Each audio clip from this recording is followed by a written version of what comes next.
Welcome to the Cooking Principle, Cooking with Kyle, and tonight I have a special request for a key lime cake that someone ordered, and I'm going to make that tonight for tomorrow. And the first thing that we do is set your oven to 350, and while that is preheating, you want to make sure to go ahead and set out your cream cheese and a stick of butter for your icing, because you're going to need those to be soft when we get ready to make the icing. So the very first thing we're going to do is we're going to generously spray or grease 3 cake pans. So it'll take 3 of them, and make sure you get it good and greased however you decide to do it. I'm taking a shortcut.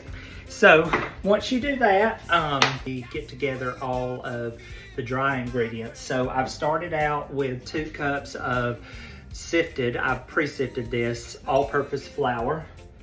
We're going to do a teaspoon of baking powder and a teaspoon of baking soda.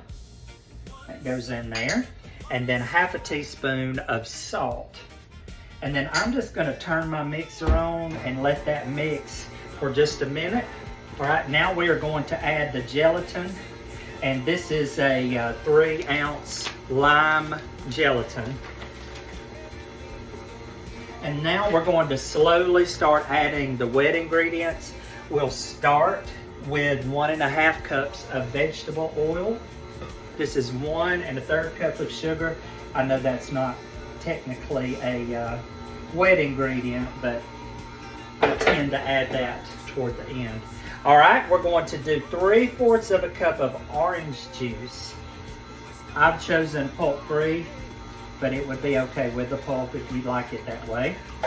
Next thing we're going to do is add in 1 tablespoon of lemon juice. Now I'm going to add a half a teaspoon of vanilla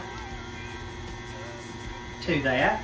And I have made or cracked 5 eggs, and I've beaten those. I'm going to let my mixer do its thing. I'm going to set the timer for 2 minutes. Okay, I've mixed everything up and we're ready. We're ready to go into the 3 8-inches that I have. And I want to show you this pretty green. Look at that. It's a very interesting color. I suppose if you want it more green, you could add a little bit of food coloring to it, but I think it's nice just the way that it is. So you want to evenly pour this batter into each of the cake pans. Okay, so our cake pans are ready, and I'm just going to bang them on the counter a little bit to get those air bubbles to pop. And it helps get you an even layer. So the next thing we're going to do is put it in the oven, and then we're going to put it on 350.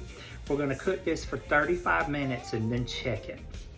All right, the cakes have been out for just a minute or so, and I want you to see kind of what they look like.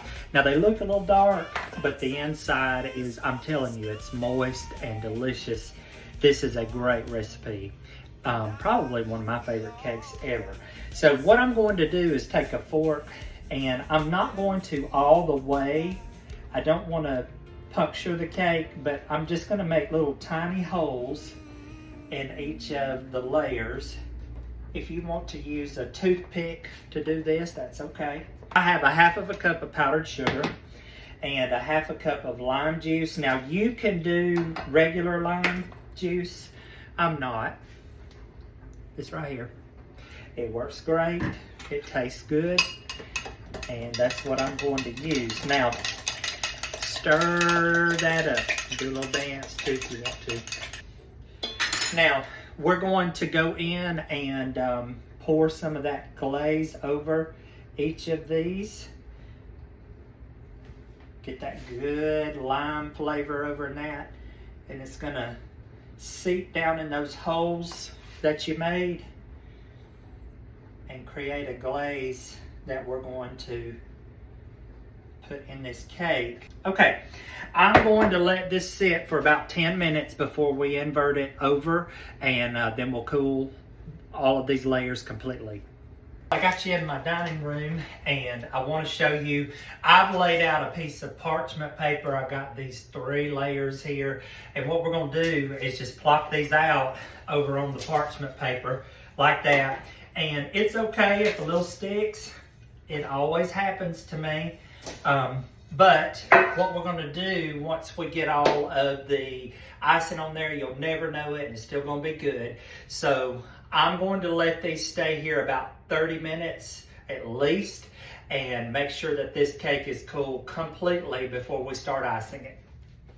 All right, let's make our icing. So remember when we set out our butter and our cream cheese? Now it's softened, and I'm going in with a stick of butter, that stick of cream cheese, or a block of cream cheese, and we're going to turn that on and let those cream together, and then slowly add the powdered sugar.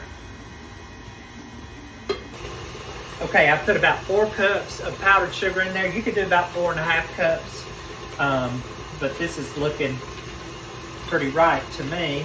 And I'm gonna do a teaspoon of vanilla. And once I get that good and incorporated, we'll be ready to put this together. Okay, we're gonna put this together. Now, as I said, I had a friend of mine, this is going to her tomorrow. She's gonna pick it up. So I've got it on this stand. And what I'm going to do is I usually put just a little dollop of the icing in the center, and it kind of helps just keep the cake from sliding around, especially if I'm going to transport it. All right, so I'm gonna start with a good little dollop of cream cheese icing here. Now we don't wanna, we're just gonna do a thin layer here, and don't want it to be too thick because this is a 3-layer cake. We gotta get the sides too and the top, so just enough to give it a little layer there. And then we're gonna repeat this with the next 2. Okay, I'm gonna show you. I piled the rest of that cream cheese on the top there, and what we're going to do is just kind of work it over to the sides, and that's gonna help work this down over to the sides to where we can ice the cake in its entirety. Those of you that have been following me, you know I'm not a professional cake decorator. I learn every time I watch somebody do this, and so really I think it doesn't matter what it looks like, and just as long as it's good. All right, one little touch I do, I love doing this with my icing. I just take my butter knife here and I just do like little swirls in it, and it just adds a good little touch to it. You don't have to do a whole lot with it, because cream cheese icing is it's a pretty design anyway to me. And so you could do it on the sides just kind of like this, just work it, make little dollops, little round movements in there all over the cake.